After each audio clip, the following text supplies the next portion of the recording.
World Cup ready? Ooh, we've been prepping for 10 years for this. The World Cup is 43 days away in the city of Houston, and do you think we're ready? I'm gonna let you be the judge.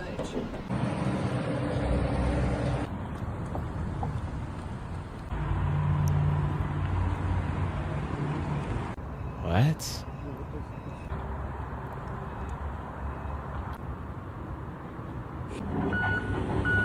Hey.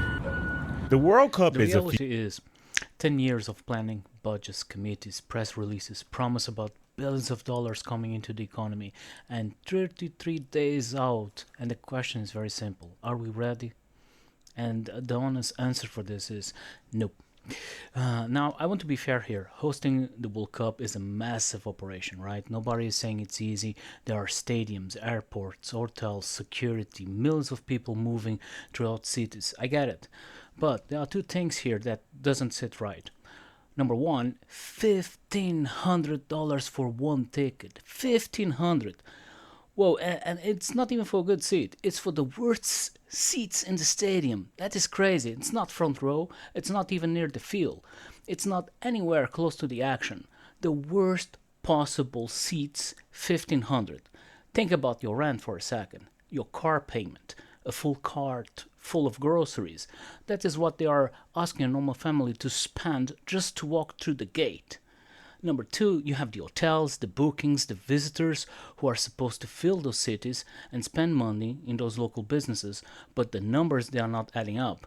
Hotels are like releasing rooms, travel demand is all-time low, especially for a World Cup, and they handed you the invitation and the invoice at the same time because we are the ones paying the bills.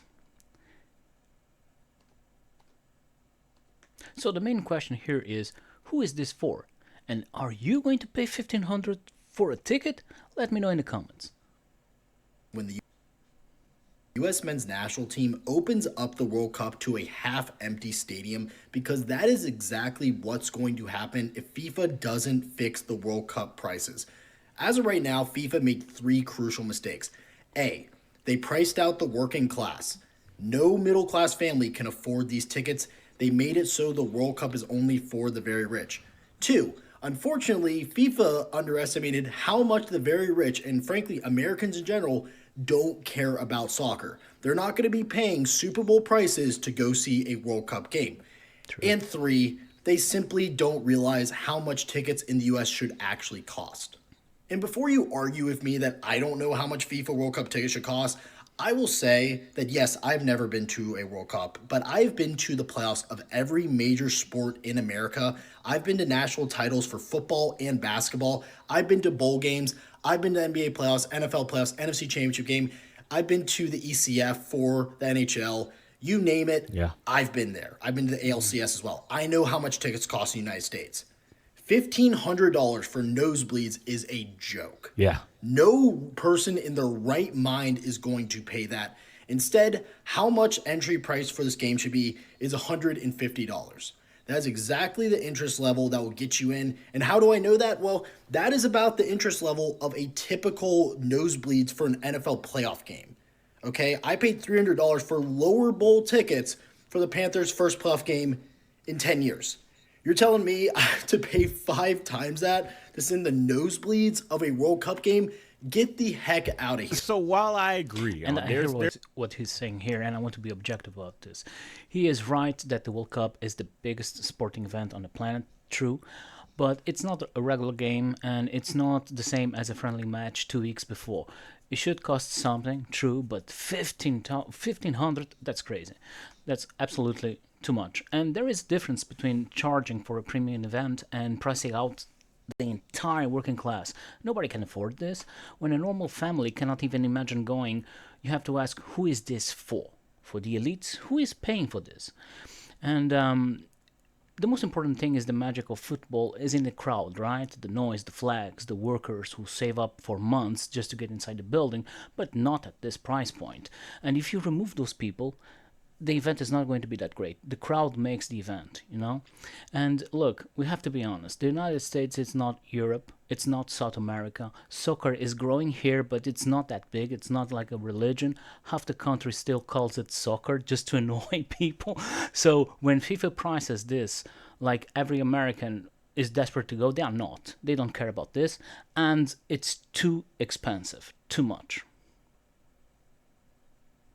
Normal people are just not going to pay these tickets. They price them out completely. $1,500 for one ticket is a joke when you could just go see the U.S. men's national team in Bank of America Stadium a couple of weeks before the World Cup. I get it, it's a friendly, it's not the real thing, for $56. This is how much the World Cup should cost. Same thing, just a week later, where you can go to Soldier Field, see the U.S. play Germany in a friendly, and go for like $78. This is exactly how much the World Cup should cost. That's not the World Not Cup. these ridiculous. And here is the reality. Of course, this needs to work economically, right? They need to make the money back. FIFA, the organizers, the cities that build the stadiums, the sponsors who put up billions of dollars in advertising, they're not going to lose money, right? Nobody goes into this expecting to take a loss. But the problem is when your price is so high that the market cannot afford it, because this is not Europe. In Europe, in South America, Africa, people plan their lives around this tournament. They love this sport, right? It is worth the cost because the experience is everything. But in the United States, this is starting to bloom, right? Soccer is competing with football, basketball, baseball, concerts, vacations, and the cost of living. And that's huge right now. A family of four is not going to choose between the World Cup and the groceries. They are choosing between paying the rent, paying the car, the insurance, the groceries. So this is not an insult to the sport, it's just mad. We cannot afford this high ticket costs. Just a week later, where you can go to Soldier Field, see the U.S. play Germany in a friendly, and go for like $78. This is exactly how much the World Cup should cost. That's not the World Cup. These ridiculous numbers that they keep throwing out there. So yes, the World Cup games are going to be half empty. Only the very rich can pay for it. And honestly, it's getting to the point where me, someone who could write this off on my taxes, might not go to World Cup games just out of protest for these ridiculous prices. And I understand where he's coming. Look, I get it. It's the World Cup, but it's too expensive. Let's see the perspective of this person. Hey, let's get to the next clip, guys. The U.S. will not be prepared. They're not acting like a country that's ready to host the largest international event in the history of the world. International travel demand is at an all-time low for a World Cup. It's not only weaker than it's expected, it is almost half of what is expected. Hotels in World Cup cities are saying foreign bookings are so soft they are releasing dozens of rooms that were blocked off for World Cup. Okay, and this is the part that tells you where this is really going, right? Hotels, they do not release rooms when they think people are coming. Hotels hold rooms, they raise rates, they tell you everything is almost sold out. Book now, act fast, less room available, right? That's the story. But when hotels start releasing rooms and cutting rates by 30%, that's not a small adjustment. That is the market telling you something that the press releases are not. So I want to be fair, but there are always adjustments before big events, right? And some blocks get released back to the public market. That is normal. But when you hear that FIFA is releasing 70 to 80% of its rooms, and that travel demand is all-time low for a World Cup, that's not normal. That's a signal that something is not right, right? And that's not just me saying. You can see the reports over here. And here is why this matters, because tourism is not just one business. Tourism is the whole chain. You have the hotels, you have the restaurants, you have the bars, you have the cleaning crews, you have the drivers, you have the security staff, local shops, food suppliers.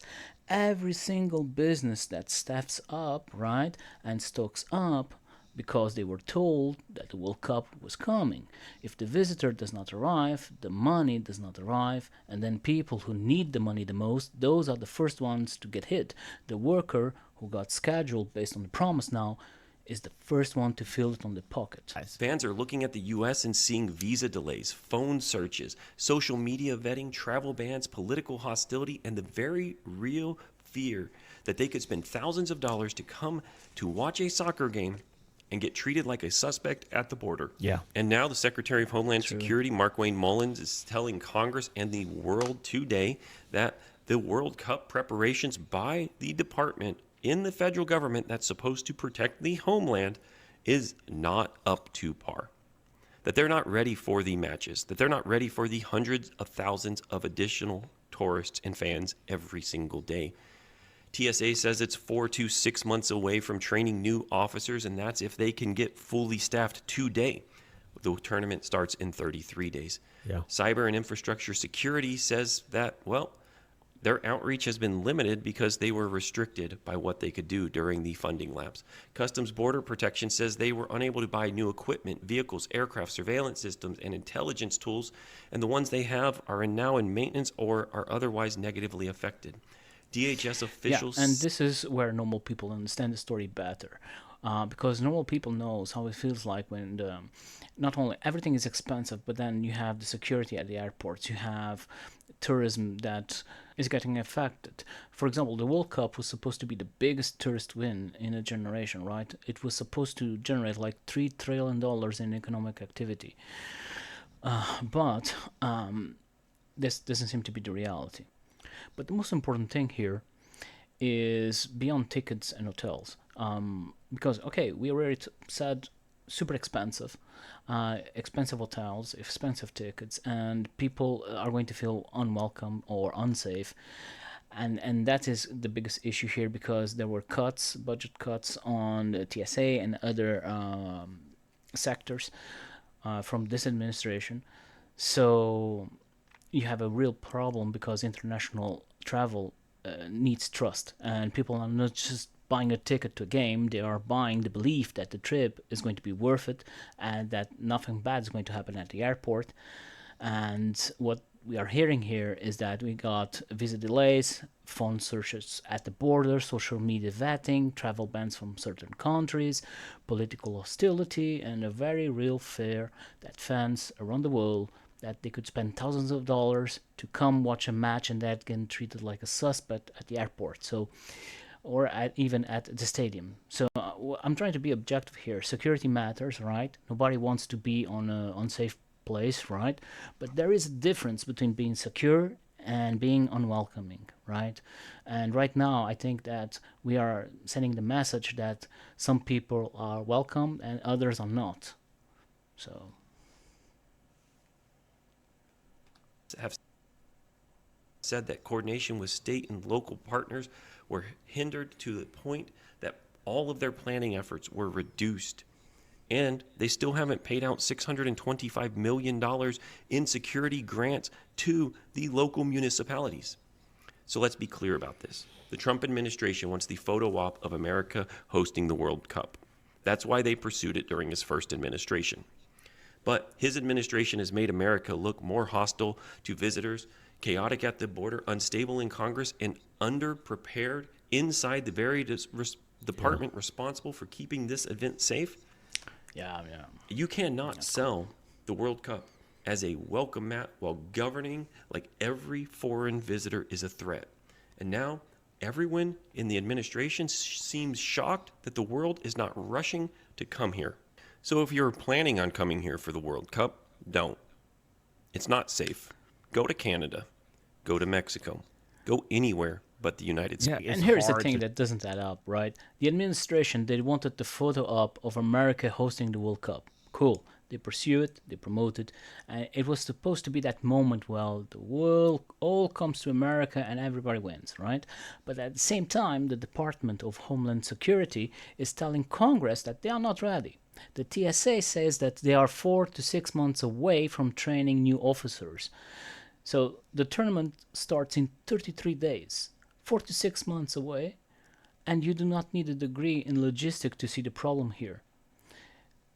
We are not going to be ready, and there's 625 million in security grants to local municipalities that still hasn't been paid out. So that is money that cities were supposed to use to prepare. It's not available, haven't arrived yet, and the event is 33 days away. Okay, guys, but that's just my opinion. Let me know in the comments what you think about this. 8,000 hotel rooms canceled so far for FIFA, the World Cup soccer. There's only 2 host cities that are doing semi-okay. Let's get into it. Do you know that these hotels and the organization spent 10 years on planning the FIFA World Cup here in the USA? 10 years, and it was ruined in less than 14 months. Look at this. Hotels on sale, dropping the price for the FIFA World Cup. This was going to stimulate billions of dollars in the US economy. I just want to let you know that tourism contributes $3 trillion a year in economic activity. $3 trillion. And we are taking a nosedive in tourism. No one Yeah, is absolutely. And you have the 1,500 for the worst seats, hotels that are releasing the rooms because the man is not there. FIFA is letting go 80% of the room blocks. So travel demand all-time low for a World Cup. 38,000 hotel rooms cancelled. And security that is like 4 to 6 months behind when the event is happening in 33 days. So people hear those numbers, right? And it sounds really, really bad. talking about what this is going to do to our economy, to hospitality, to restaurants, to people who survive in the travel industry. Now I want you to add 1930s Germany, and then now I want you to add the doubling of fuel costs. Who is coming here when they can watch this on TV or go to Mexico or Canada? Have you canceled your plans to come to FIFA World Cup, or have you canceled your plans to come to the USA because of this current administration? Yeah, guys, let me know in the comments. Is this bad planning? Is this just supply and demand doing what supply and demand does? Or is this what happens when you sell a party and hand over the check at the same time? Let me know in the comments.